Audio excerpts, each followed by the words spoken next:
Nous finissons ici, cette année, pensait sobrement Philippe en regardant la mer. Vinka et moi, un être juste assez double pour être 2 fois plus heureux qu'un seul, un être qui, fut Phil et Vinka, va mourir ici cette année. Est-ce que cela n'est pas terrible? Est-ce que je ne puis pas l'empêcher? Et je reste là, et ce soir, après 10 heures, peut-être que je m'en irai encore une fois, la dernière fois des vacances, chez Madame d'Alray. Il pencha la tête, d'où les cheveux noirs pendirent, pleurant. S'il fallait y aller maintenant, à 7 heures, chez Madame d'Alray, je refuserais. Pourquoi? Blanche sous un soleil morne, serrée entre 2 nues orageux, la route qui menait à Karana, collée au flanc de la colline, montait puis cachait son but, au-delà d'un bouquet de genévriers rigides, gris de poussière. Philippe détourna les yeux, pris d'une répugnance qui ne le trompa point. Oui, mais ce soir, après 3 goûters à Karana, il avait renoncé à ses visites diurnes, craignant l'inquiétude des siens et les soupçons de Vinka. Son extrême jeunesse, d'ailleurs, se laissait vite d'inventer des alibis. Il se méfiait aussi du parfum fort et résineux qui imprégnait Karana et le corps, qu'il fût nu ou voilé, de celle qu'il nommait tout bas, tour à tour avec l'orgueil d'un petit garçon libertin ou le remords mélancolique d'un époux qui a trompé une femme chérie, sa maîtresse et parfois son maître. Que je sois découvert ou non, il nous faut finir ici. Pourquoi? Aucun livre. Parmi tous les livres qu'il lisait librement, les coudes dans le sable ou retirés, par pudeur plutôt que par peur, dans sa chambre, ne lui avait enseigné que quelqu'un dût périr dans un si ordinaire naufrage. Les romans emplissent 100 pages ou plus de la préparation à l'amour physique, l'événement lui-même tient 15 lignes, et Philippe cherchait en vain, dans sa mémoire, le livre où il est écrit qu'un jeune homme ne se délivre pas de l'enfance et de la chasteté par une seule chute, mais qu'il en chancelle encore par oscillations profondes et comme sismiques pendant de longs jours. Philippe se leva, marcha le long du pré de mer, rongé et fondu au bord par les marais d'équinoxe. Un buisson d'ajonc refleuri, penché vers la plage, tenu et sustenté par une chevelure maigre de racines. Quand j'étais petit, se dit Philippe, le buisson d'ajonc ne penchait pas vers la plage. La mer a mangé tout ça, 1 mètre au moins, pendant que je grandissais. Et Vinka assure que c'est le buisson d'ajonc qui a avancé. Non loin du buisson d'ajonc se creusait cette combe ronde, tapissée de chardons de dune, combe qu'à cause de la couleur des chardons bleus, on nommait les yeux de Vinka. C'est là qu'un jour Phil avait bottelé en cachette une gerbe de chardon en fleurs, épineux hommage jeté par-dessus le mur de Karana. Aujourd'hui, les fleurs sèches, aux parois de la combe, semblaient brûler.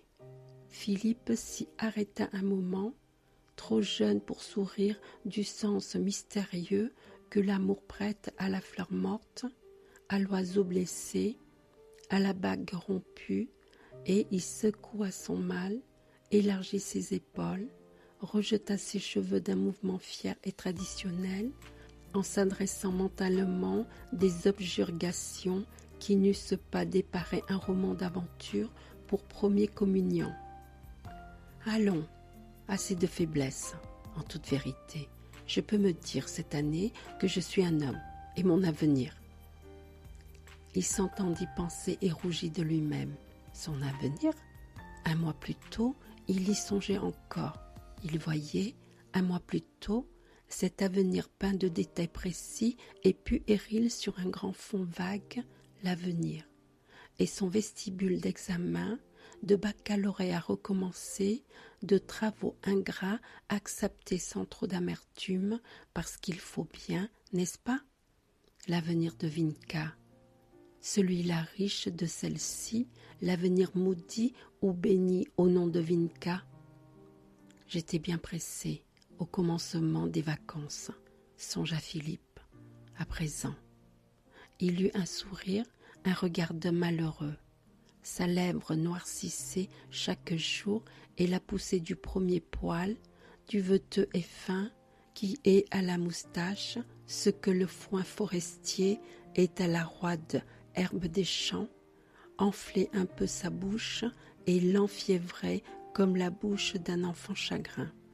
C'est à cette bouche que venait et revenait impénétrable, presque vindicatif, le regard de Camille d'Alray. Mon avenir, voyons, mon avenir, c'est bien simple. Si je ne fais pas mon droit, mon avenir, c'est le magasin de papa, glacière pour hôtel, château, phare, pièces détachées et quincaillerie pour l'automobile. Le bachot est tout de suite après le magasin, les clients, la correspondance. Papa n'y gagne pas de quoi avoir son auto. Ah, il y a aussi mon service militaire. À quoi est-ce que je pense? Nous disons donc qu'après mon bachot. Son effort cassannette, refoulé par un ennui illimité, par une profonde indifférence à tout ce que cachait un futur pourtant sans secret. Si tu fais ton service militaire aux environs de Paris, alors moi, pendant ce temps-là, la petite voix aimante de Vinca murmura, dans la mémoire de Philippe, 20 projets qui dataient de cet été même, et gisaient maintenant plats et pâles, découpés dans un papier où l'enluminure manquait. La zone colorée de ses espoirs ne dépassait pas la fin de la journée, l'heure de dîner, de jouer aux échecs avec Vinca ou Lisette, plutôt Lisette, dont les 8 ans agressifs, l'œil aigu, la précocité calculatrice soulageaient Philippe de son fait sentimental, enfin l'heure d'aller s'offrir au plaisir. Et encore, songea-t-il, ce n'est pas sûr que j'y aille. Non, puisque je ne suis pas comme un faux, ni comptant les minutes, ni tourné vers Kerana comme un tournesol vers la lumière, je peux bien revendiquer le droit d'être moi-même, de continuer, de prendre goût à tout ce que j'aime avant. Il ne prenait pas garde qu'en se servant de ce mot-là, il le plantait, rigide, entre deux parties de son existence. Il ne savait pas encore pendant combien de temps tous les événements de sa vie devraient buter contre ce jalon, repère miraculeux et banal. Ah oui, c'était avant. Je me souviens que c'était un peu après. Il songea, dédaigneux et jaloux, à des camarades d'externat, tremblant d'attente sur un seuil ignoble qu'il passait en sifflotant, menteur, décoloré de dégoût et vantard. Puis il n'y pensait plus, puis il y retournait, le tout sans interrompre l'étude, les jeux, les cigares clandestins et les débats politiques ou sportifs. Tandis que moi, c'est donc sa faute, à elle, si je ne souhaite rien, même pas elle? Un bouchon de brume, venu du large, abordait la côte. Il n'avait été qu'un petit rideau effiloché sur la mer, errant, capable à peine de cacher un îlot rocheux. Un ruisseau de vent venait de le saisir, de le brasser, de le déposer vertigineusement sur la baie, tassée, opaque. En un moment, Philippe, noyé de brume, vit disparaître la mer, la plage et la maison, et tout ça dans un bain de vapeur. Habitué aux prodiges d'un climat marin, il attendit qu'un autre bras de vent dissipât celui-ci et s'accommoda de ses limbes, de cette cécité symbolique, au fond desquelles brillait un calme visage, rejeté hors des cheveux comme une lune pure, et des mains oisives qui ne faisaient presque aucun geste. Elle est immobile, mais qu'elle me rende, à moi, le cours du temps, la hâte, l'impatience, la curiosité, ce n'est pas juste. Ce n'est pas juste, je lui en veux. Il s'essayait à la révolte et à l'ingratitude. Un enfant de 16 ans et demi ignore qu'un ordre impénétrable place sur la route de ceux dont l'amour médité de faire des amants trop pressés, de vivre et impatients de mourir, de belles missionnaires lourdes d'un poids de chair qui arrête le temps, endort et contente l'esprit et conseille au corps de mûrir dans son ombre. Le bouchon de brume se retira soudain, aspiré en l'air comme un drap qu'on lève du pré, en laissant une frange d'eau éphémère à chaque glaive d'herbe, une rosée de perles aux feuilles pelucheuses, un vernis humide aux feuilles glabres. Le soleil de septembre versa une jeune lumière nette et rajeunie sur la mer, bleue au loin, verdie au bord par les sables immergés. Philippe respira, après le passage de la brume marine, avec le plaisir de surgir, baigné d'air et de clarté, hors d'un couloir étouffant. Il se tourna vers la terre pour voir ruisseler, entre les failles des rochers, l'or des ajoncs refleuris, et tressaillit de trouver derrière lui, comme un esprit apporté et oublié par la brume, un petit garçon silencieux. « Qu'est-ce que tu veux, petit ? Tu n'es pas le garçon de la cancalaise qui nous vend du poisson ?»« Si, dit le petit. Il n'y a personne à la cuisine. Tu cherches quelqu'un ?» Le petit garçon secoua la poussière de ses cheveux roux. « C'est la dame qui m'a dit. »« Quelle dame ?» ?»« Elle m'a dit. Tu diras à monsieur Phil que je suis partie. »« Quelle dame ?»« Je ne sais pas. Elle m'a dit. Tu diras à monsieur Phil que je suis forcée de partir aujourd'hui. »« Où t'a-t-elle dit ça ? Sur la route ?»« Oui, dans son auto. »« Dans son auto ?» Philippe ferma un moment les yeux, passa la main sur son front, en sifflotant avec emphase. « Hou, hou, hou, dans son auto, parfaitement. Hou, hou. » Il rouvrit les yeux, chercha le messager, qu'il ne trouva plus à sa place, et il crut à un de ses rêves brefs, esquissés crûment, brutalement effacés, qu'enfante la sieste d'après-midi. Mais il aperçut, sur un sentier de falaise, l'enfant maléfique qui montrait, en s'éloignant, son chaume de cheveux et une pièce bleuâtre, carrée, à sa culotte. Philippe prit un air sot et avantageux comme si le garçonnet de Cancale eût pu le voir encore. Ben, ça n'y change pas grand-chose. Qu'elle soit partie, un jour plus tôt, un jour plus tard, puisqu'elle devait partir. Mais un mal étrange, presque tout physique, naissait en lui, au niveau de l'estomac. Il laissa croître son mal, en penchant la tête intelligemment et comme s'il eût écouté un conseil mystérieux. Peut-être qu'avec une bicyclette, mais si elle n'est pas seule, je n'ai pas pensé à demander au gosse si elle était seule. Une automobile lointaine corna, sur la route de côte. Le son grave et soutenu suspendit un moment le mal qui étreignait Philippe, un moment après, comme la crampe d'un swing placé bas. Au moins, je n'ai plus besoin de me demander si j'irai ce soir chez elle. Il imagina soudain la villa Carana fermée sous la lune, les volets gris, la grille noire, les géraniums prisonniers, et frissonna.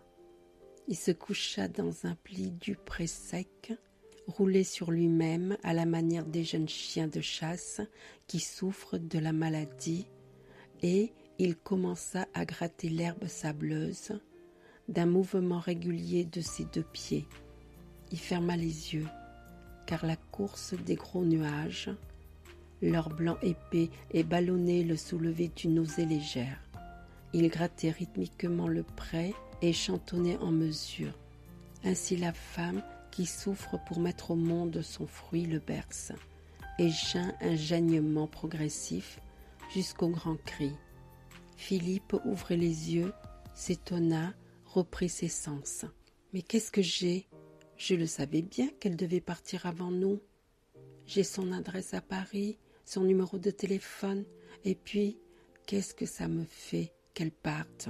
C'est ma maîtresse, ce n'est pas mon amour, je puis vivre sans elle. » Il s'assit, écossa le long des lances d'herbe les chapelets d'escargots grimpeurs dont les vaches sont friandes. Il s'exerça au rire et à la grossièreté. Elle part, bon, elle n'est peut-être pas seule, cette femme. Elle ne s'est pas amusée à me raconter ses petites affaires, n'est-ce pas? Bon, seule ou pas seule, elle part. J'y perds quoi? Une nuit, la prochaine, une nuit avant mon départ, une nuit que je n'étais même pas sûre de désirer tout à l'heure. Je ne songeais qu'à Vinka. On se passera d'une nuit agréable, voilà.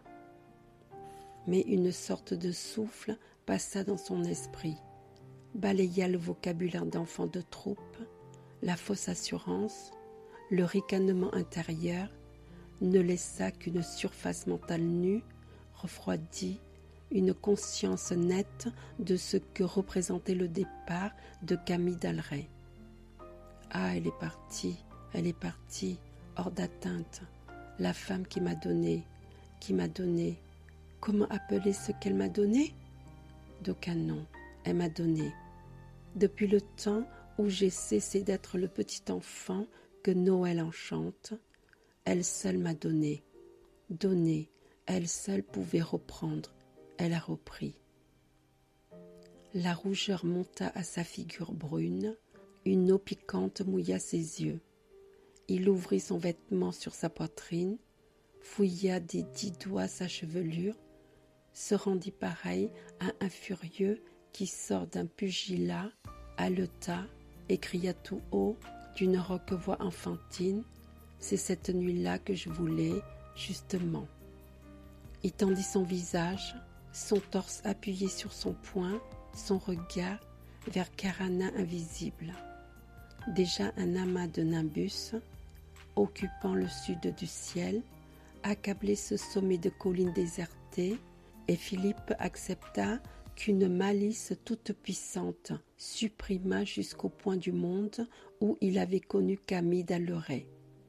Quelqu'un toussa, à quelques pieds au-dessous de lui, sur ce sentier de sable fondant où les pierres plates et les rondins de bois, 20 fois assujettis en escalier rustique, roulaient 20 fois l'année sur la plage.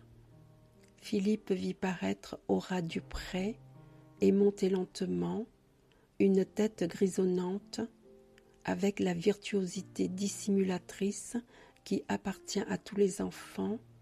Il ravala son désordre, sa fureur d'homme trahi, et attendit, muet, paisible, le passage de son père. « Te voilà, petit gars. »« Oui, papa. Tu es seul, Evinka ?»« Je ne sais pas, papa. » Presque sans effort, Phil maintenait sur son visage son masque avenant, éveillé de petit garçon brun. Son père, devant lui, ressemblait à son père de tous les jours. Une apparence humaine agréable, un peu cotonneuse, à contours flous, comme toutes les créatures terrestres qui ne se nommaient ni Vinka, ni Philippe, ni Camille d'Alray. Phil attendit, patiemment, que son père eût repris haleine. « Tu n'as pas péché, papa? Penses-tu, je me suis promenée. Il y a le Kérec qui a pris une pieuvre. Tiens, tu vois, ma canne. Voilà la longueur de ses bras. C'est remarquable, Lisette en pousserait des cris. Fais attention, tout de même, en vous baignant. Oh, tu sais, papa, ce n'est pas dangereux. Philippe se rendit compte qu'il avait protesté sur un ton trop haut et faux de gaminerie. Les yeux gris, saillants de son père interrogèrent les siens. Il supporta mal un regard qui lui parut net, dévoilé, nettoyé de la buée isolante et protectrice derrière laquelle vivent, au milieu de leurs parents, les fils pleins de secrets. « Ça t'ennuie, petit gars, ce départ ?»« Ce départ ? Mais papa, oui, si tu es comme moi, ça t'ennuiera un peu plus tous les ans. Le pays, la maison, et puis les ferrets. Tu verras comme c'est rare, des amis avec qui on passe l'été tous les ans, sans se faire de mal. Jouis de ton reste, petit gars, encore 2 jours de bon temps. Il y en a de plus malheureux que toi. » Mais déjà il rentrait, parlant encore, parmi les ombres, d'où un mot ambigu, un regard l'avait extrait. Philippe lui prêta son bras pour franchir la pente effritée, en lui témoignant cette froide prévenance pitoyable qui tombe de haut de l'enfant sur le père, chaque fois que le père est un homme tranquille et mûr, et le fils un adolescent tumultueux qui vient d'inventer l'amour, les tourments de la chair et la fierté d'être seul, au milieu du monde, à souffrir sans demander de secours. Au niveau de la terrasse plane, étroite, sur laquelle reposait la villa, Philippe abandonna le bras de son père, voulut redescendre vers la plage, rejoindre sa place marquée, depuis moins d'1 heure, dans un coin précis de la solitude humaine. « Où donc vas-tu, petit gars ?»« Là, papa, en bas. »« Ça presse ? Viens un peu, je voudrais t'expliquer des choses pour la villa. Tu sais qu'on se décide, nous 2 ferrets, on l'achète. D'ailleurs, tu le sais bien, il y a assez longtemps qu'on en parle devant vous, les enfants. » Phil ne répondit pas, n'osant ni mentir ni avouer la surdité bourdonnante qui le retranchait des conversations familiales. « Viens, je vais t'expliquer. D'abord mon idée, d'accord avec Ferré, d'élargir la villa par 2 ailes sans étage, dont le dessus fournirait 2 terrasses aux chambres principales du premier. Tu saisis ? » Phil hocha la tête d'un air sagace, et il tenta d'écouter honnêtement. Mais quoi qu'il fît, il perdit pied à partir d'un mot, le mot « encorbellement », et redescendit mentalement la pente jusqu'à l'endroit où le petit garçon maléfique lui avait dit « encorbellement, encorbellement ». J'en suis resté à encorbellement. Cependant, il hochait la tête et son regard, empreint d'une filiale activité, allait du visage de son père au toit suisse de la villa, du toit à la main de M. Audebert, qui dessinait dans l'air une architecture nouvelle, encorbellement. « Tu saisis ? Nous ferons ça, Ferré et moi, ou peut-être que ce sera toi, d'accord avec la petite Ferré, car on ne sait ni qui vit ni qui meurt. » « Ah, j'entends de nouveau, » s'écria Philippe en lui-même, avec un sursaut de délivrance. « Ça te fait rire ? Il n'y a pas de quoi rire. Vous ne croyez jamais à la mort, gamin. »« Mais si, papa, la mort, enfin, un mot familier, compréhensible, un mot de tous les jours. Il y a évidemment de grandes probabilités pour que tu épouses Vinka plus tard. Du moins, c'est ta mère qui l'assure. Mais il y a aussi de grandes probabilités pour que tu ne l'épouses pas. Qu'est-ce qui te fait sourire ? Ce que tu dis, papa, ce que tu dis, et cette simplesse des parents, des gens mûrs, de ceux qui ont, comme ils disent, vécu, et leur candeur, et leur troublante pureté de pensée. Remarque que je ne te demande pas ton avis là-dessus en ce moment. Tu me dirais, je veux épouser Vinka. Ça me ferait autant d'effet que si tu me déclarais « Je ne veux pas épouser Vinka ». Ah oui? Oui, ce n'est pas mûr. Tu es bien gentil, mais... Les yeux gris saillants émergèrent encore une fois de la confusion universelle pour toiser Philippe. Mais il faut attendre. Elle ne pèsera pas très lourd, la dot de la petite Ferrée. Qu'est-ce que ça fait? On se passe bien de velours et de soie et d'or les premiers temps. De velours, de soie et d'or? Ah, le velours, la soie et l'or rouge, noir, blanc, rouge, noir, blanc, et le morceau de glace, taillé comme un diamant dans le verre d'eau. Mon velours, mon luxe, ma maîtresse et mon maître. Ah, comment se passer d'un tel superflu?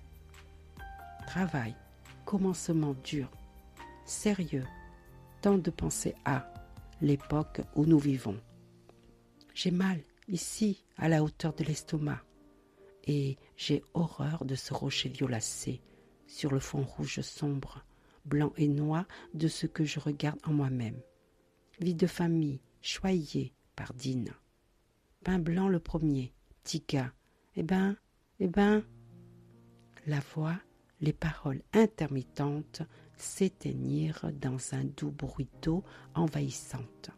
Philippe ne perçut plus rien, qu'un choc faible à l'épaule et un picotement d'herbe sèche contre sa joue. Puis le son de plusieurs voix perça de nouveau. Comme au temps d'îlots acérés, le mugissement égal et agréable des eaux, et Phil rouvrit les yeux. Sa tête reposait sur les genoux de sa mère, et toutes les ombres, en cercle, penchaient au-dessus de lui leur visage inoffensif. Un mouchoir, trempé d'alcool de lavande, toucha ses narines, et il sourit à Vinka qui s'interposait, coloré d'or, de brun rosé, de bleu cristallin, entre lui et les ombres.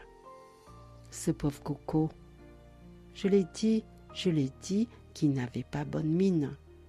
Nous causions tous deux, il était là, devant moi, et puis pouf, il est comme tous les garçons de son âge, incapable de surveiller son estomac, les poches bourrées de fruits. Et les premières cigarettes, vous les comptez pour rien? Mon Coco chéri, il a les yeux pleins de larmes. Naturellement, c'est la réaction. D'ailleurs, ça n'a pas duré 30 secondes. Le temps de vous appeler. Je vous dis, il était là. Nous causions tous les deux. Et puis, Phil se leva, léger, les joues froides. Mais ne bouge pas, voyons. Appuie-toi sur moi, petit gars.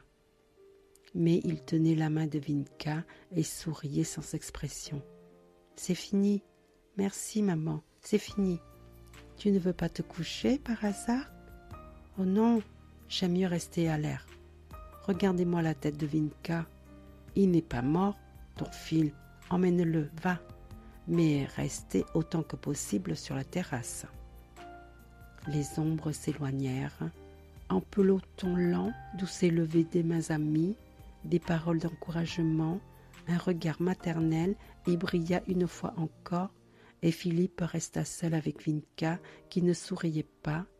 D'un mouvement de bouche, d'un signe de tête rassurant, il invita à la gaieté, mais elle répondit par un autre signe, non, et ne cessa pas de contempler Philippe, sa pâleur qui verdissait un peu le hâle brun, ses yeux noirs où le soleil trempait un rayon d'eau, sa bouche entr'ouverte sur de petites dents épaisses.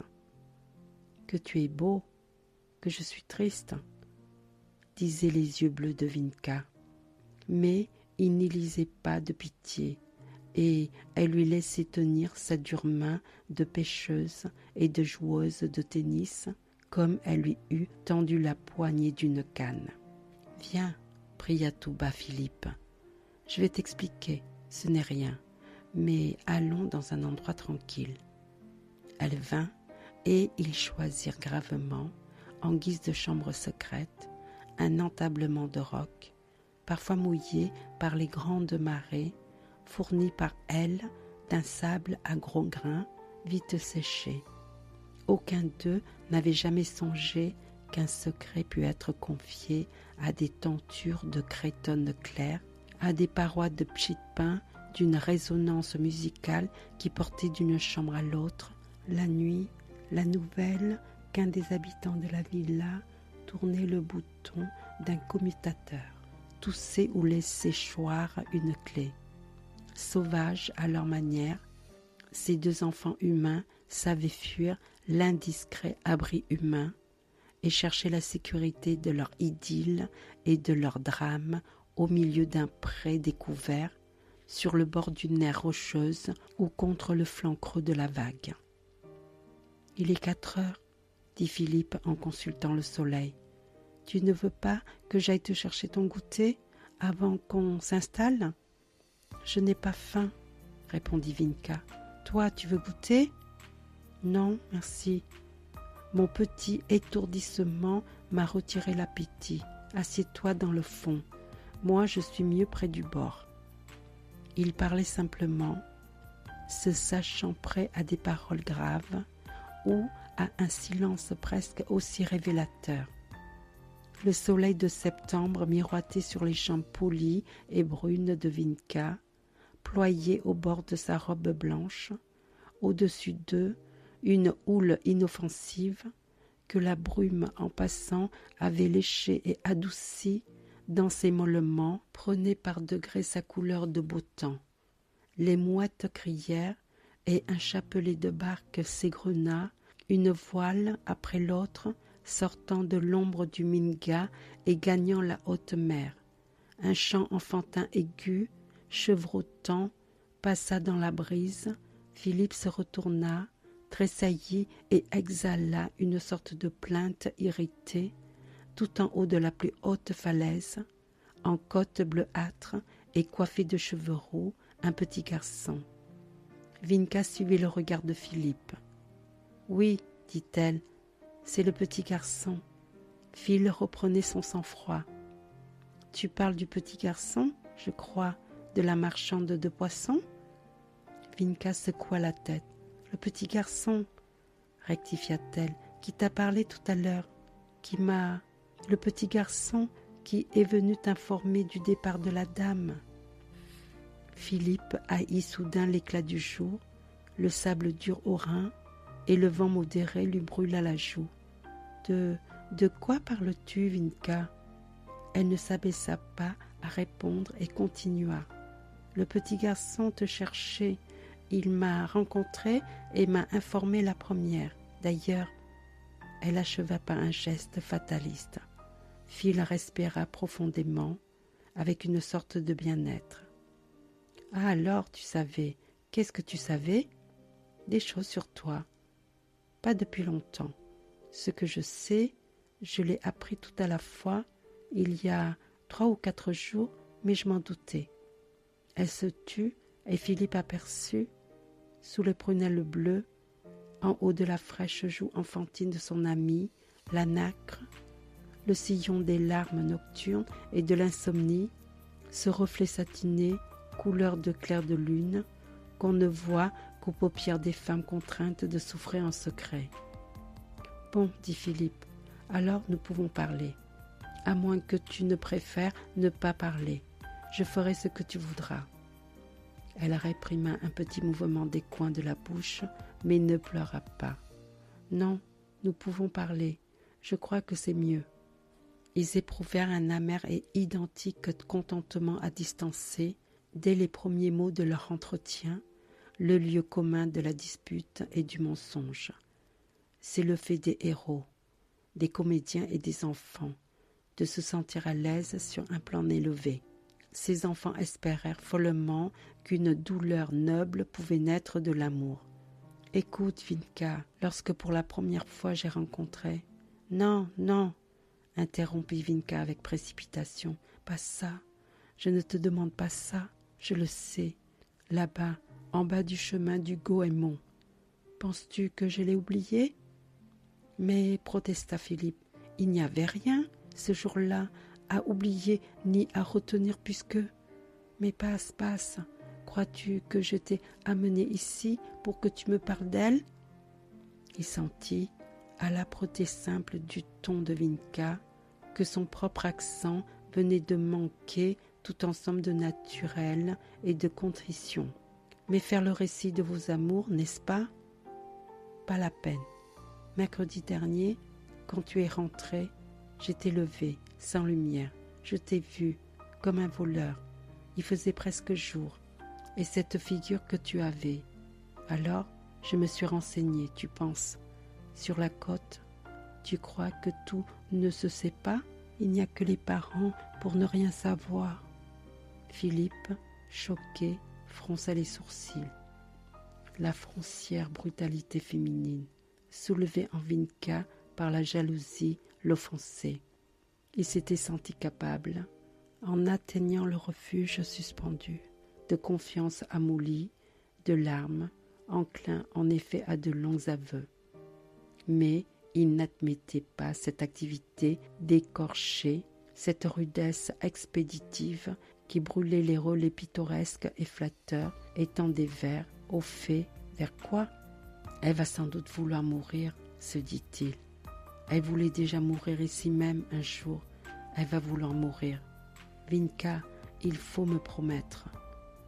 Elle tendit l'oreille sans le regarder et tout son corps exprima, dans ce mouvement léger, l'ironie et l'indépendance. Oui, Vinka, il faut me promettre que ni sur ce rocher, ni dans aucun lieu de la terre, tu ne chercheras à quitter la vie. Elle éblouit, en lui jetant au visage le rayon bleu de ses yeux grands ouverts, dans un brusque et ferme regard. Tu dis quitter la vie? Il posa les mains sur les épaules de Vinka, hocha un front lourd d'expérience. Je te connais, chérie. D'ici même, tu as voulu, sans raison, te laisser glisser en bas. Il y a 6 semaines, et maintenant. La stupeur, tandis qu'il parlait, maintenait haut, au-dessus des yeux de Vinka, les arcs de ses sourcils. Elle secoua, d'un tour d'épaule, les mains de Philippe. Maintenant, mourir? Quoi? Il rougit à ce dernier mot, et Vinka compta sa rougeur pour une réponse. À cause d'elle? S'écria Vinka. Tu es fou? Phil arracha, d'agacement, les touffes du maigre gazon et rajeunit soudain de 4 ou 5 ans. On est toujours fou quand on cherche à savoir ce que veut une femme et quand on s'imagine qu'elle sait ce qu'elle veut. Mais je le sais, Phil, je le sais très bien, et aussi ce que je ne veux pas. Tu peux être tranquille, je ne me tuerai pas à cause de cette femme-là. Il y a 6 semaines, oui, je me laissais glisser, là, jusqu'en bas. Et je t'entraînais, mais ce jour-là, c'était pour toi que je mourrais, et pour moi. Elle ferma les yeux, renversa la tête, caressa de la voix ses dernières paroles et ressembla, avec une fidélité étrange, à toutes les femmes qui renversent le col et ferment les yeux sous un excès de bonheur. Pour la première fois, Philippe reconnut en Vinka la sœur de celle qui, les yeux clos et la tête abandonnée, semblait se séparer de lui dans les instants mêmes où il la tenait le mieux embrassée. « Vinka, voyons, Vinka !» Elle rouvrit les yeux, se redressa. « Quoi? Et ne t'en va pas comme ça. Et voilà une figure de pâmoison. Je ne me pâme pas. C'est bon pour toi, le flacon de sel, l'eau de Cologne et tout le tremblement. » De temps en temps, la férocité enfantine se glissait entre eux, miséricordieux. Ils y puisaient des forces, s'y retremper dans une lucidité anachronique, puis se rejeter vers la folie de leurs aînés. « Je m'en vais, dit Philippe. Tu me fais beaucoup de peine. » Vinka rit, d'un rire saccadé et déplaisant, comme n'importe quelle femme blessée. « Charmant, c'est toi, maintenant, à qui on fait de la peine, n'est-ce pas? » « Mais certainement. » Elle fit un cri d'oiseau irrité, perçant, imprévu, dont Philippe tressaillit. « Qu'est-ce que tu as ?» Elle s'était appuyée sur ses 2 mains ouvertes, presque à 4 pattes, comme un animal. Il la vit soudain effrénée, empourprée de courroux. Ses 2 panneaux de cheveux tendaient à se rejoindre sur sa figure penchée et ne laissaient place qu'à sa bouche rouge et sèche, à son nez court élargi par un souffle coléreux, à ses 2 yeux d'un bleu de flamme. « Tais-toi, Phil, tais-toi, je te ferai du mal. Tu te plains, tu parles de ta peine. Toi qui m'as trompé, toi le menteur, toi qui m'as délaissé pour une autre femme. Tu n'as ni honte, ni bon sens, ni pitié. Tu ne m'as amené ici que pour me raconter, à moi, ce que tu as fait avec l'autre femme. Dis le contraire, hein, dis !» Elle criait, à l'aise dans sa fureur féminine, comme un pétrel sur une rafale. Elle retomba assise. Ses mains tâtonnantes trouvèrent un fragment de rocher qu'elle lança au loin dans la mer avec une force qui confondit Philippe. « Tais-toi, Vinka. »« Non, je ne me tairai pas, d'accord ? Nous sommes tous seuls, et puis je veux crier. Il y a de quoi crier, je pense. Tu m'as amené ici parce que tu voulais raconter, repasser tout ce que tu as fait avec elle, pour le plaisir de t'entendre, d'entendre des mots, de parler d'elle, de dire son nom, hein, son nom peut-être. » Elle le frappa soudain au visage d'un poing si imprévu et si garçonnier qu'il faillit tomber sur elle et se battre de bon cœur. Les paroles qu'elle venait de vociférer le retentirent et sa masculine et foncière décence recula devant ce que Vinka comprenait et faisait comprendre sans détour.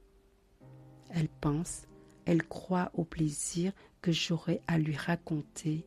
Oh, et c'est Vinka qui imagine ces choses-là. Elle se tut un moment, et tout ça, rouge jusqu'à la naissance de la gorge. 2 petites larmes glissèrent de ses yeux, mais elle n'était pas près encore de la douceur et du silence des larmes. Je n'ai donc jamais su ce qu'elle pensait, songea Philippe.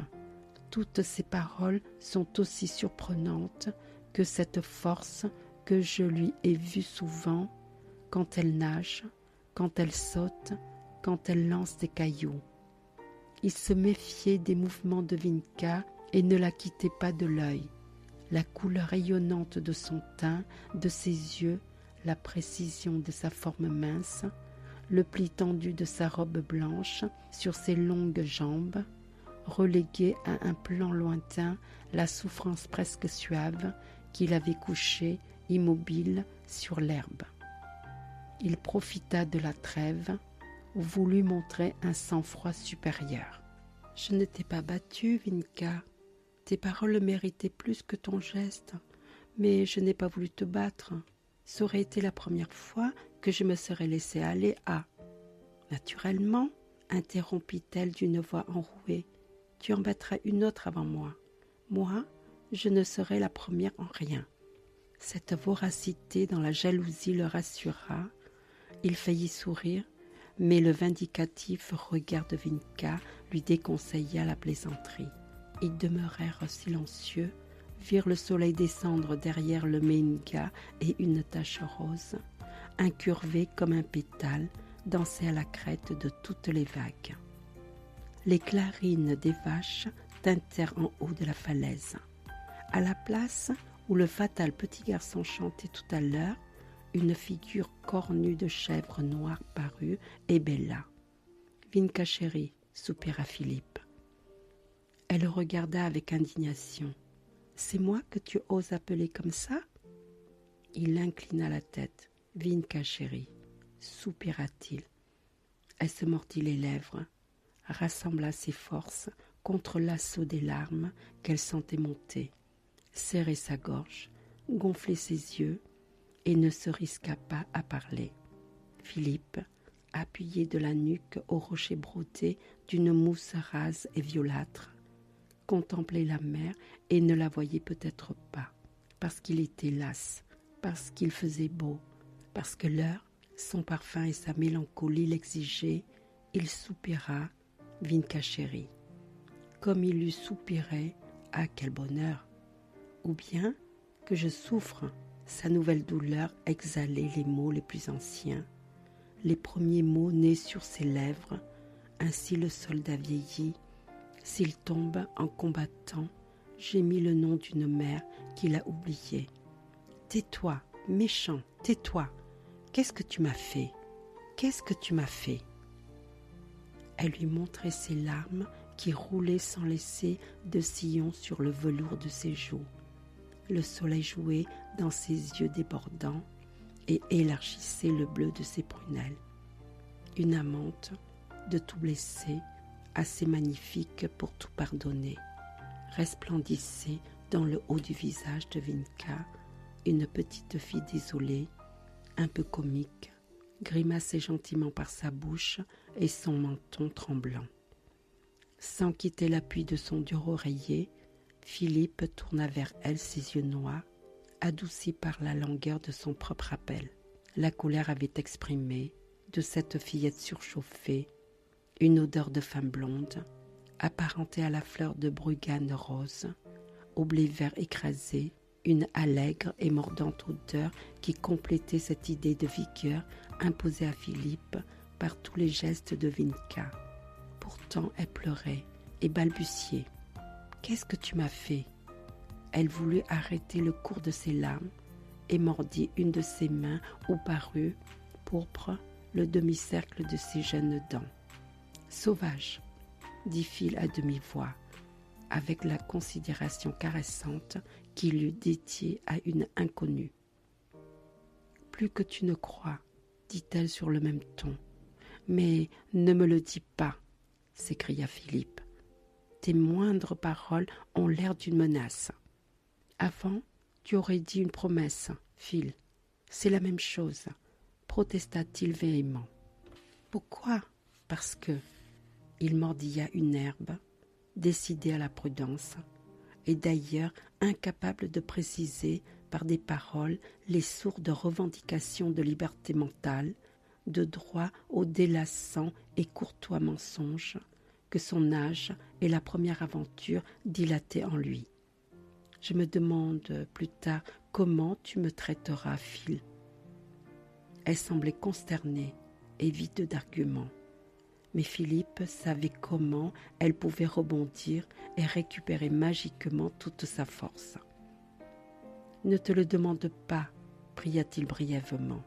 Plus tard, oui, la main mise sur l'avenir aussi. Elle a de la chance de pouvoir penser à la couleur de l'avenir en ce moment. C'est son besoin d'enchaîner qui parle. Elle en est loin de l'envie de mourir.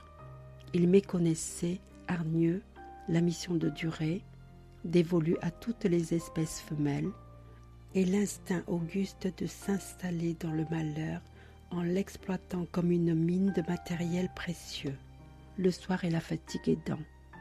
Il fut excédé de cette enfant combative qui luttait d'une manière primitive pour le salut d'un couple.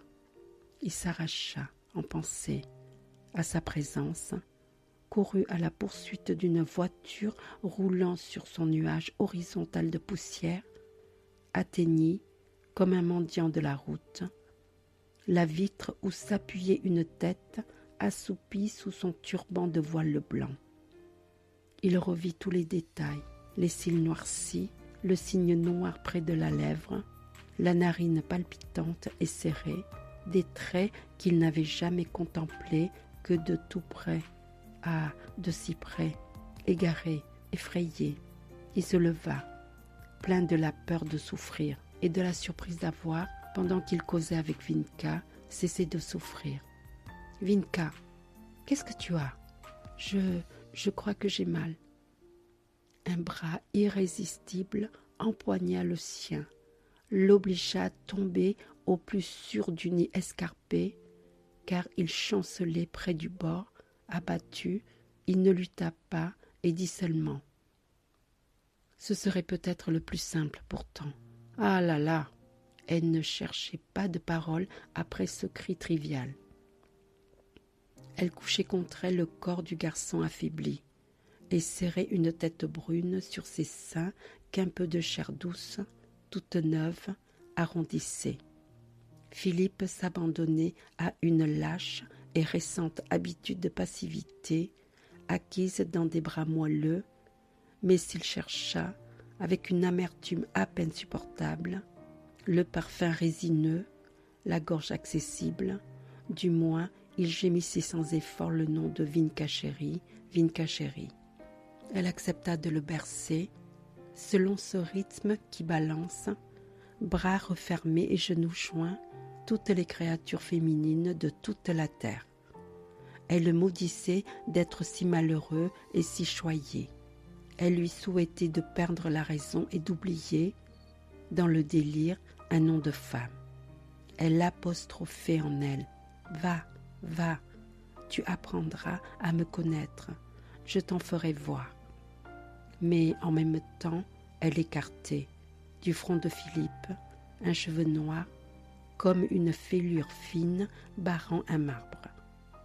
Elle savoura le poids, le contact nouveau d'un corps de jeune homme qu'hier encore elle portait, en riant et en courant, à califourchon sur ses reins, lorsque Philippe, entr'ouvrant les yeux, quêta son regard en la suppliant de lui rendre ce qu'il avait perdu.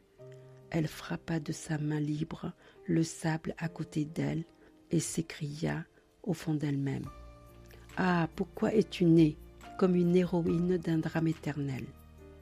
Et cependant, elle surveillait, d'un œil agile, les abords de la villa lointaine. Elle mesurait en marin la chute du soleil. Il est plus de 6 heures. Elle notait le passage, entre la plage et la maison, de Lisette pareille à un pigeon blanc dans sa robe voltante. Elle songeait: nous ne devons pas rester ici plus d'un quart d'heure, ou bien on nous cherchera. Il faut que je me lave bien les yeux. Puis elle réintégrait à mes corps l'amour, la jalousie, la fureur lente à se calmer, les gîtes manteaux aussi rudes et aussi originels que le nid dans le rocher. « Lève-toi, dit-elle tout bas. Philippe se plaignit, s'alourdit. Elle devina qu'il se servait à présent de la plainte, de l'inertie, pour échapper aux reproches et aux questions. Ses bras, tout à l'heure presque maternels, secouèrent la nuque ployée, le torse chaud, et son fardeau, hors de l'étreinte, redevint le garçon menteur, mal connu, étranger, capable de la trahir, que des mains de femme avaient poli et changé. L'attacher, comme la chèvre noire, au bout de 2 mètres de corde, l'enfermer dans une chambre, dans ma chambre, vivre dans un pays où il n'y aurait pas d'autre femme que moi, ou bien que je sois tellement belle, ou bien qu'il soit juste assez malade pour que je le soigne. Les ombres mouvantes de ses pensées couraient sur son visage. « Qu'est-ce que tu vas faire ?» demanda Philippe. Elle contempla, désabusée, les traits qui seraient sans doute, plus tard, ceux d'un homme brun assez banalement agréable, mais que la 17e année, pour un peu de temps encore, retenait en deçà de la virilité. Elle s'étonnait qu'un stigmate affreux et révélateur n'eût point marqué ce menton suave, ce nez régulier apte à exprimer la colère, mais ses yeux bruns, trop doux, et leur blanc bleu pâle, ah, comme je vois qu'une femme y est mirée. Elle hocha la tête. « Ce que je vais faire ? M'apprêter pour dîner, et toi aussi. Et c'est tout ?» Debout, elle tirait sa robe sous sa ceinture de soie élastique et surveillait diligemment Philippe, la maison, la mer qui s'endormait et refusait, grise, refroidie, de participer à l'éclat du couchant. C'est tout, à moins que toi-même tu ne fasses quelque chose. Qu'appelles-tu quelque chose? Mais partir, aller retrouver cette dame, décider que c'est elle que tu aimes, l'annoncer à tes parents? Elle parlait d'un air dur et puéril, en tirant machinalement sur sa robe comme si elle eût voulu écraser ses seins. Elle a des seins en forme de coquille de patelle, ou encore en forme de petites montagnes coniques sur les peintures japonaises. Il rougit parce qu'il avait prononcé distinctement en lui-même le mot « sein » et s'accusa de manquer au respect. « Je ne commettrai aucune de ces sottises, Vinka, dit-il précipitamment. Mais je voudrais bien savoir ce que tu ferais, toi, si j'étais capable de tout ça ou de la moitié seulement. » Elle ouvrit grand ses yeux, plus bleus d'avoir pleuré, où il ne put rien lire. « Moi, je ne modifierai pas ma façon de vivre. » Elle mentait et le bravait. Mais sous le mensonge du regard, il voyait, il tâtait la ténacité, la constance, sans repos ni scrupule, qui préserve l'amante et l'attache à son amant et à la vie dès qu'elle s'est découvert une rivale. Tu te fais plus raisonnable que tu n'es, Vinka, et toi plus précieux. Est-ce que tu n'as pas cru que je voudrais mourir tout à l'heure, mourir pour une aventure de monsieur?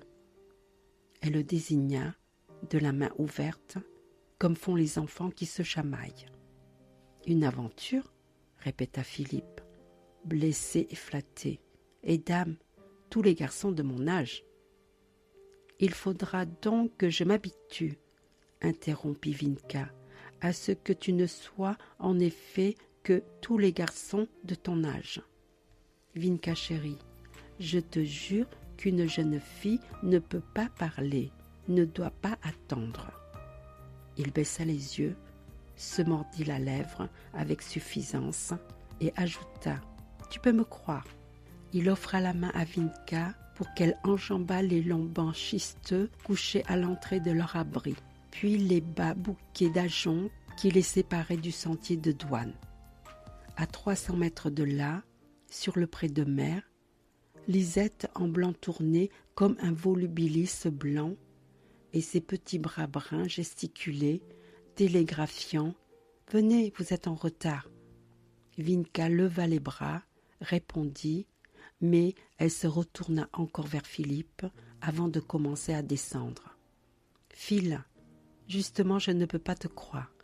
Ou bien toute notre existence, jusqu'à aujourd'hui, n'aurait été qu'une de ces petites histoires fades, comme il y en a dans les livres que nous n'aimons pas. Tu me dis, un jeune homme, une jeune fille, en parlant de nous, tu dis, une aventure comme tous les garçons de mon âge. Mais Phil, tu es quand même en faute. Tu vois, je te parle tranquillement. » Il écoutait, un peu impatient et perplexe, car il cherchait à cet instant même les tisons et les épines éparpillées de son grand chagrin et n'arrivait pas à les rassembler.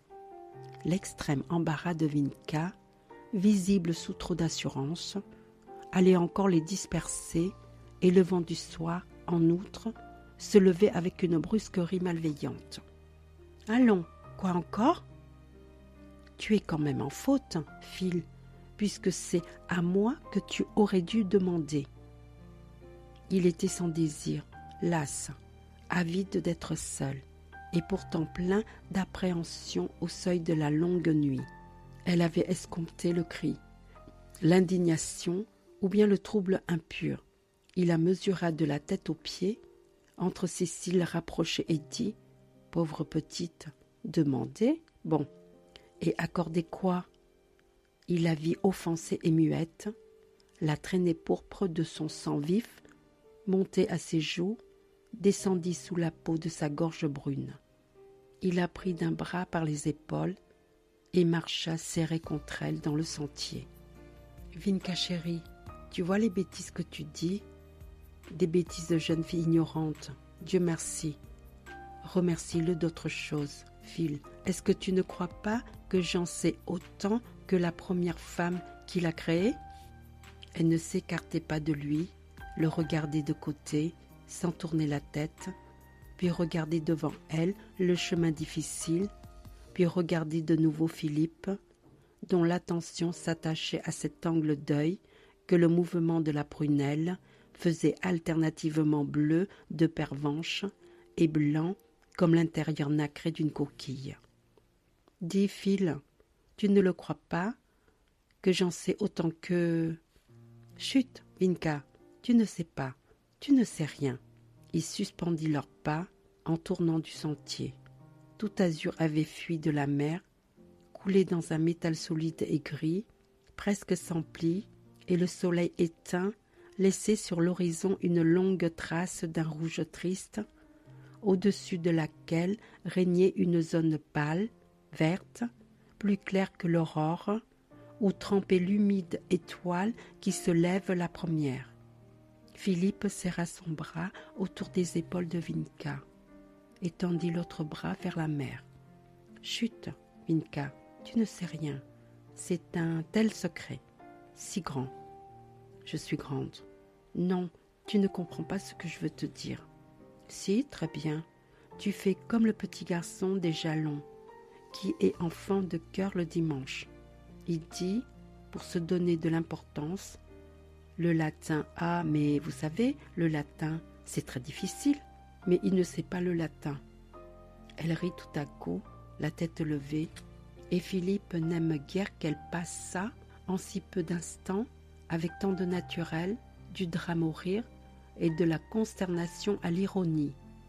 Peut-être parce que la nuit venait, il commençait à revendiquer un calme tout labouré de feux voluptueux, un silence pendant lequel le sang, bruissant aux oreilles, imite la pluie pressée. Il aspirait à la crainte, aux joues que presque muets et pleins de péril, qu'il avait courbées sur un seuil que d'autres adolescents franchissent en tibutant et en blasphémant. « Tais-toi, va, ne fais pas la méchante et la grossière. Quand tu sauras, mais je ne demande qu'à savoir. » Elle parlait faux et riait d'un rire de comédienne maladroite pour cacher que tout en elle grelottait et qu'elle était aussi triste que toutes les enfants dédaignés qui cherchèrent, dans le pire risque, une chance de souffrir un peu plus et encore un peu plus et toujours davantage jusqu'à la récompense. « Je t'en prie, Vinka, tu me fais une peine. C'est si peu toi, ce genre-là. » Il laissa retomber le bras qu'il appuyait sur l'épaule de Vinka et descendit plus vite vers la villa. Elle accompagnait, sautant, quand le sentier se rétrécissait, par-dessus les touffes d'herbe coupantes imprégnées déjà de rosée, elle préparait, en marchant, un visage destiné aux ombres, tout en répétant à mi-voix pour Philippe. « Si peu moi, si peu moi. Voilà pourtant une chose que tu ne sais pas, Phil, toi qui sais tant de choses. » Ils furent tous deux, à table, dignes d'eux-mêmes et de leurs secrets.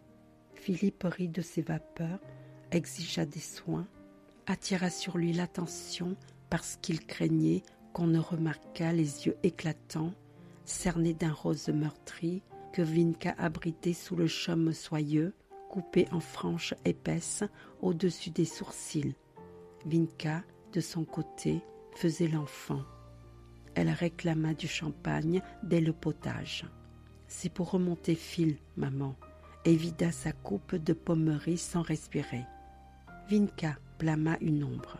« Laissez donc, » dit une autre ombre indulgente. « Quel mal voulez-vous que ça lui fasse ?» Vers la fin du dîner, Vinka vit le regard de Philippe chercher, sur la mer nocturne, le Meinga invisible, la route blanche fondue dans la nuit, les genévriers pétrifiés sous la poussière de la route. « Lisette !» cria-t-elle, « pince Philippe qui est en train de s'endormir. » Elle m'a pincé au sang, gémit Philippe. Petite gale, elle m'a fait venir les larmes. C'est vrai, dit Vinka d'une voix perçante. Elle t'a fait venir les larmes? Elle riait, pendant qu'il frottait son bras sous la veste de flanelle blanche, mais il voyait aux joues de Vinka, dans ses yeux, la flamme du vin mousseux et une sorte de folie prudente qui ne le rassurait pas. Une sirène, un peu plus tard, beugla très loin, sur la houle noire, et quelque ombre s'arrêta de remuer, sur la table à jouer, le ventre pointillé des dominos. Brouillard en mer. Le phare de Granville, balayé dans du coton tout à l'heure, dit une autre ombre.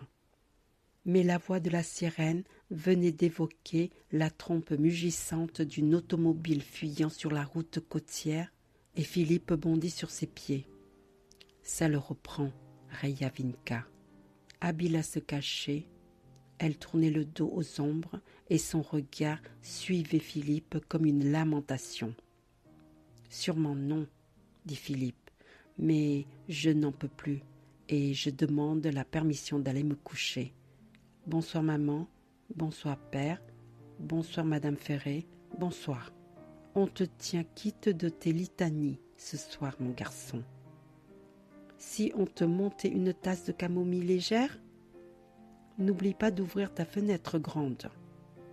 Vinka, tu as apporté chez Phil ton flacon de sel?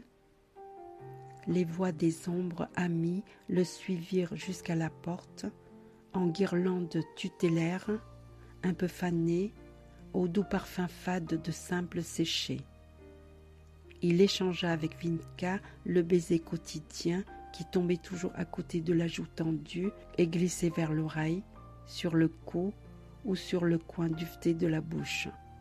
Puis la porte se referma, la propice guirlande se rompit net et il se trouva seul.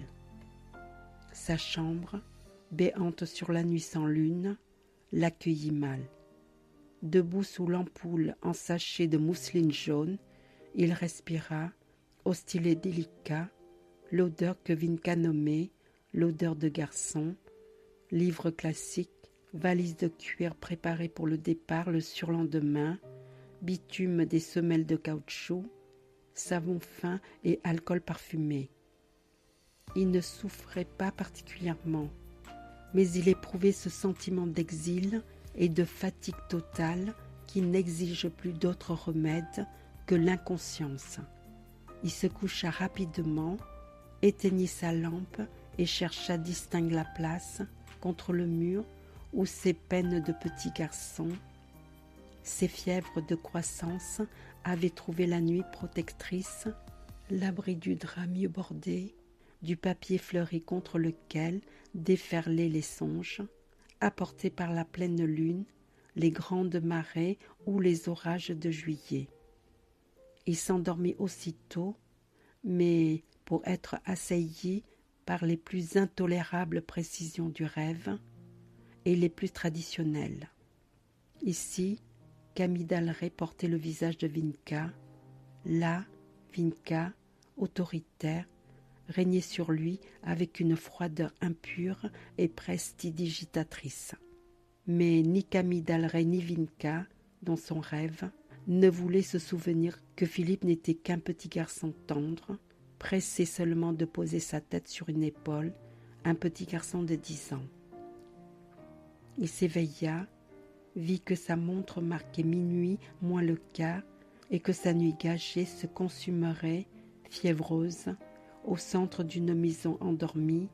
Il chaussa ses sandales, serra sur ses reins la cordelière de son peignoir de bain et descendit. La lune, en son premier quartier, rasait la falaise.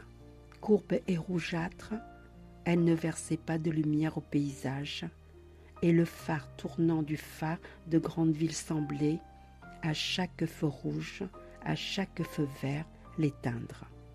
Mais la nuit, à cause d'elle, ne submergeait pas les masses de verdure et le crépi blanc de la villa, entre les poutres apparentes, semblait faiblement phosphorescent.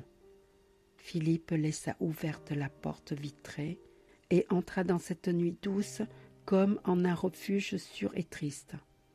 Il s'assit à même la terrasse rebelle à l'humidité, foulée et tassée par 16 étés de vacances, d'où l'appel de Lisette exhumé parfois, antique et oxydé, un fragment de jouet enterré depuis 10, 12, 15 années. Il se sentait désolé, sage, à l'écart de tout. Devenir un homme, c'est peut-être cela, songea-t-il. L'inconscient besoin de dédier sa tristesse et sa sagesse le tourmentait vainement, comme tous les honnêtes petits athées à qui l'éducation laïque n'a pas donné Dieu pour spectateur. « C'est toi, Phil ?» La voix descendit jusqu'à lui comme une feuille sur le vent. Il se leva, marcha sans bruit jusqu'à la fenêtre à balcon de bois. « Oui, souffla-t-il, tu ne dors donc pas ?»« Naturellement non, je descends. » Elle le rejoignit sans qu'il l'eût entendu. Il ne vit venir à lui qu'un visage clair, suspendu au-dessus d'une silhouette confondue avec la nuance même de la nuit. « Tu vas avoir froid ?»« Non, j'ai mis mon kimono bleu. D'ailleurs, il fait doux. Ne restons pas là. »« Pourquoi ne dors-tu pas ?»« Je n'ai pas sommeil, je pense. Ne restons pas là. Nous réveillerions quelqu'un. »« Je ne veux pas que tu descendes à la plage à cette heure-ci. Tu t'enrhumeras. » « Ce n'est guère mon genre de m'enrhumer, mais je ne tiens pas du tout à la plage. Tu sais, on n'a qu'à se promener un peu en remontant, au contraire. » Elle parlait d'une voix insaisissable et pourtant Philippe ne perdait pas une de ses paroles. L'absence de timbre lui causait un plaisir infini.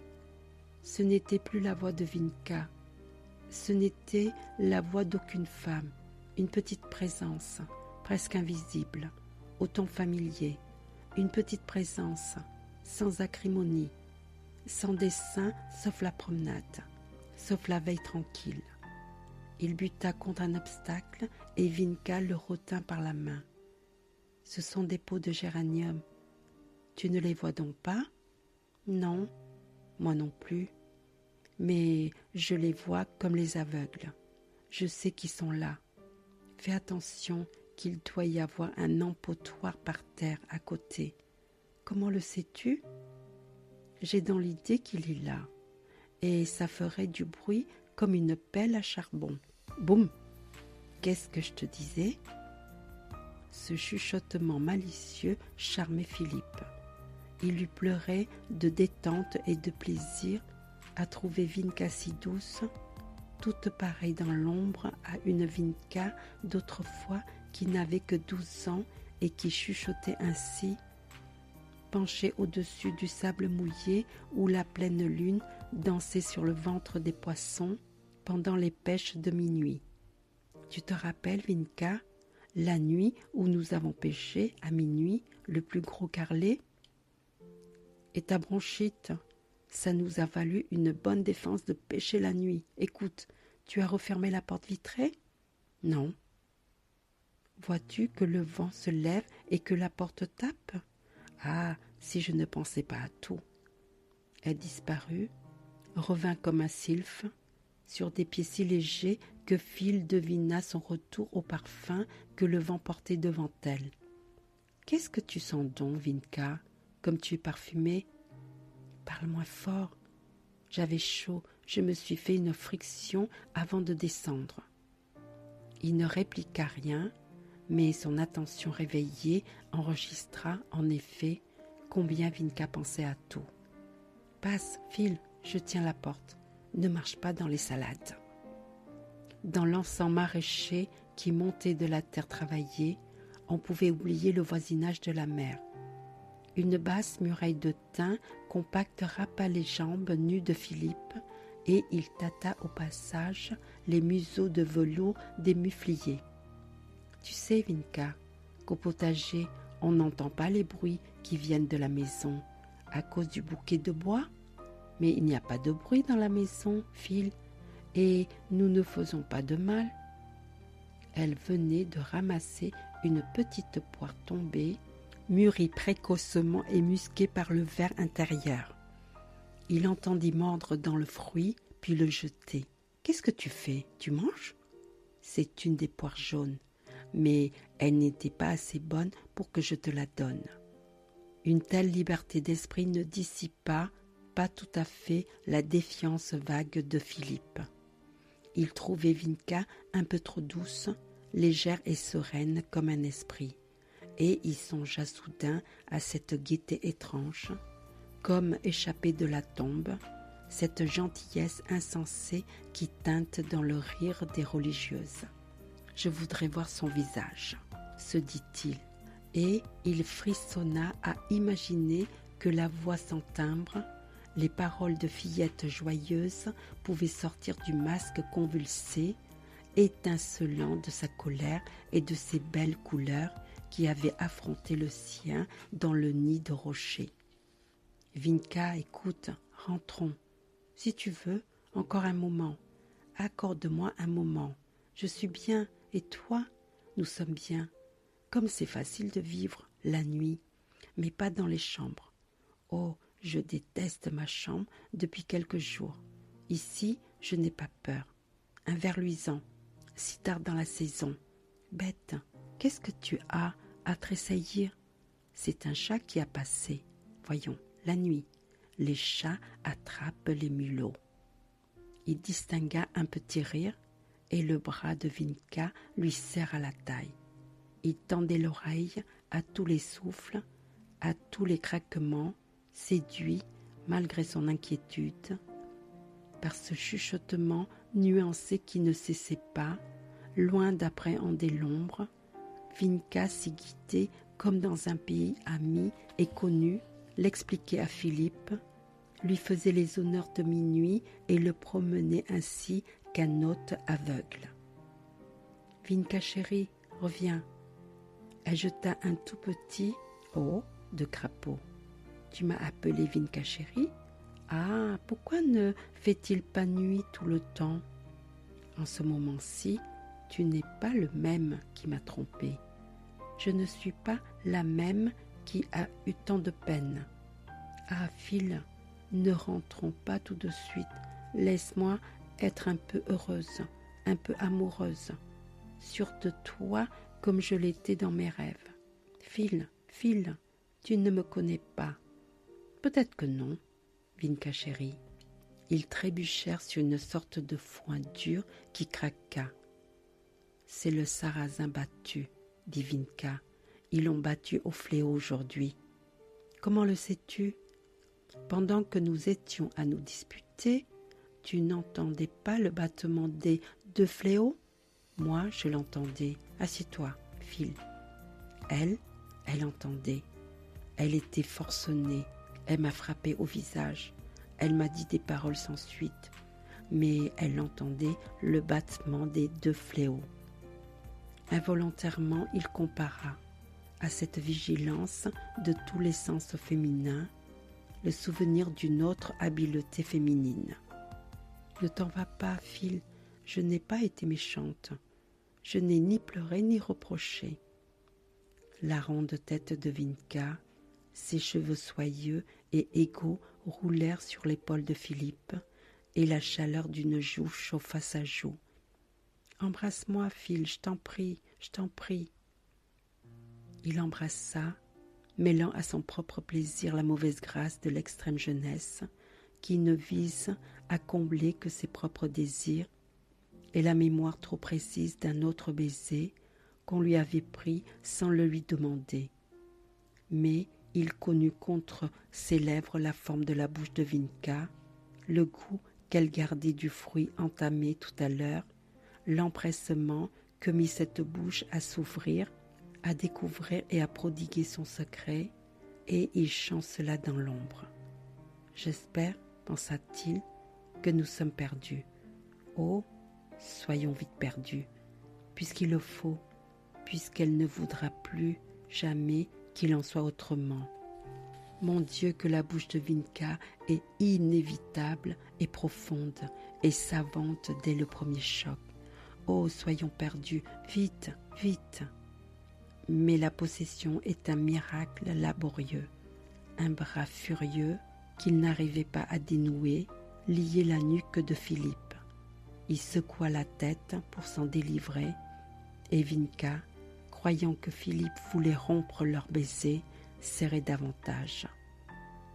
Il saisit enfin le poignet raidi près de son oreille et rejeta Vinka sur la couche de sarrasin. Elle gémit brièvement et ne bougea plus, mais lorsqu'il se pencha, honteux, sur elle, elle le reprit et l'étendit contre elle.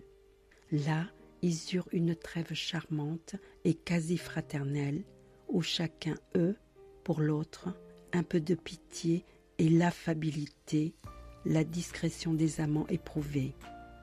Philippe tenait sur son bras, renversé, une Vinka invisible, mais sa main libre lissait une peau dont il n'ignorait ni la douceur ni les marques, écrites en relief par la pointe de l'épine et la corne du rocher.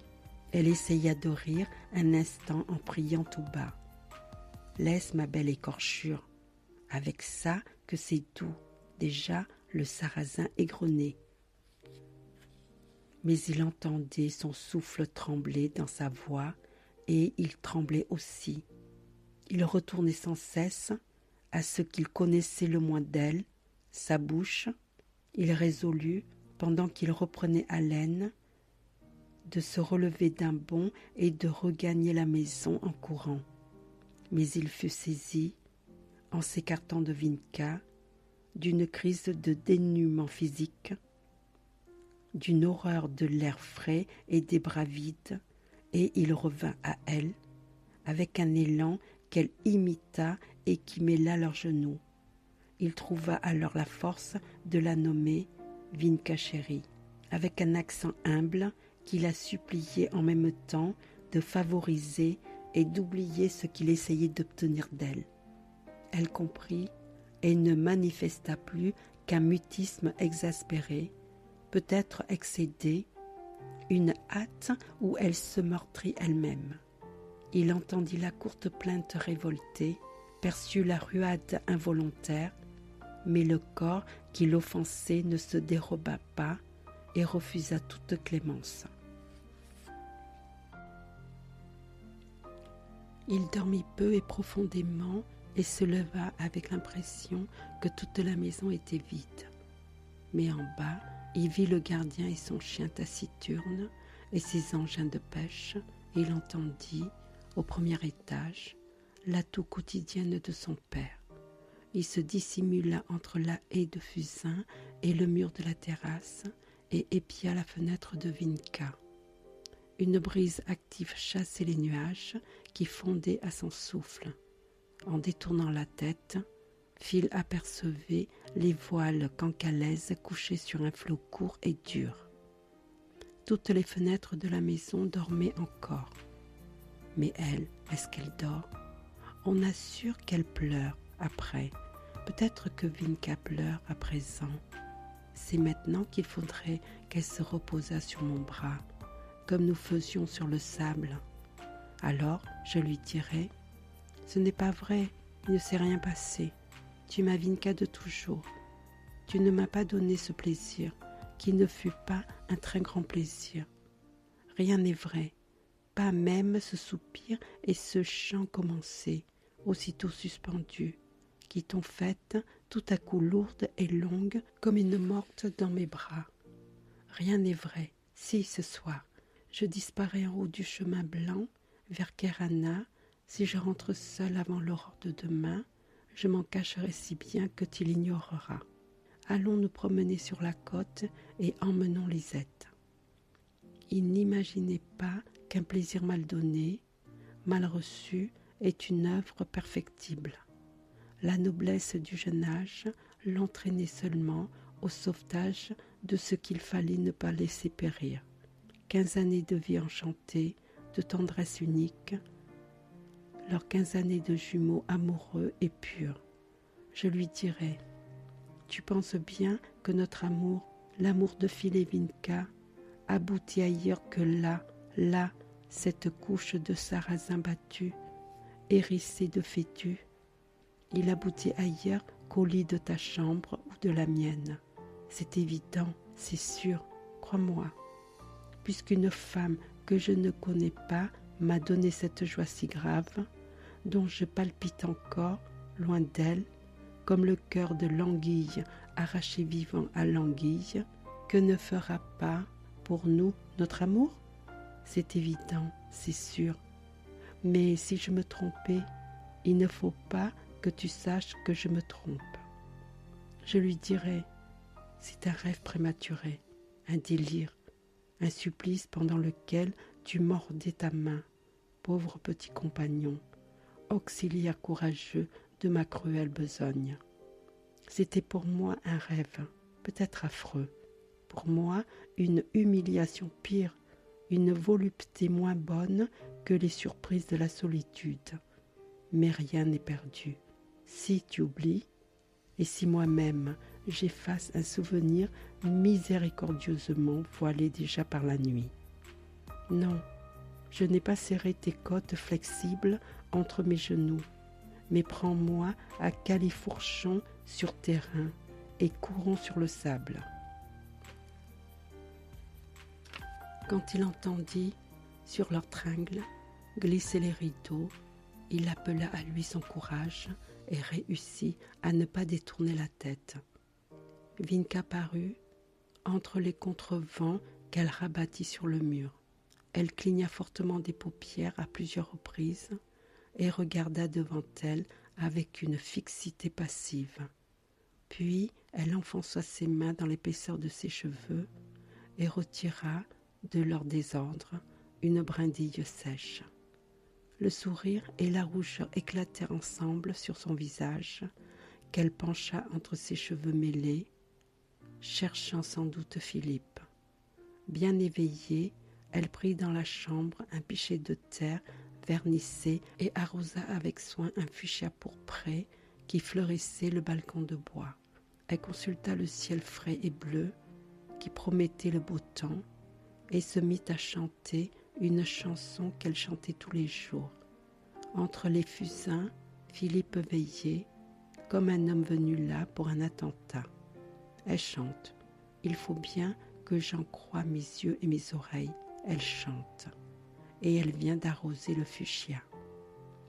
Il ne songea pas un seul instant qu'une telle apparition, conforme à son vœu le plus récent, devait lui rendre la joie.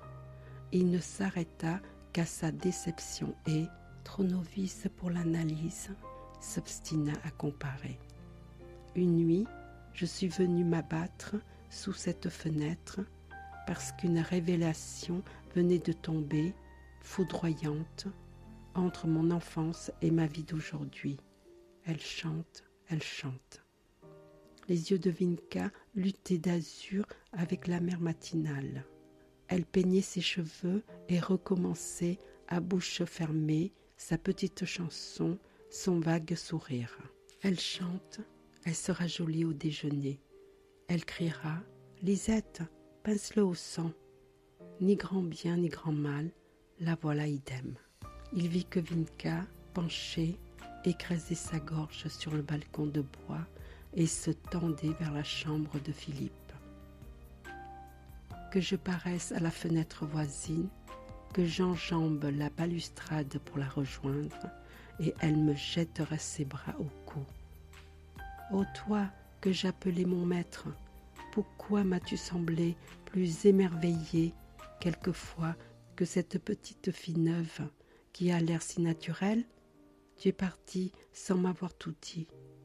Si tu n'as tenu à moi que par l'orgueil des donateurs, tu aurais pitié de moi pour la première fois aujourd'hui. » De la fenêtre vide venait un fredon faible et heureux qui ne le toucha pas.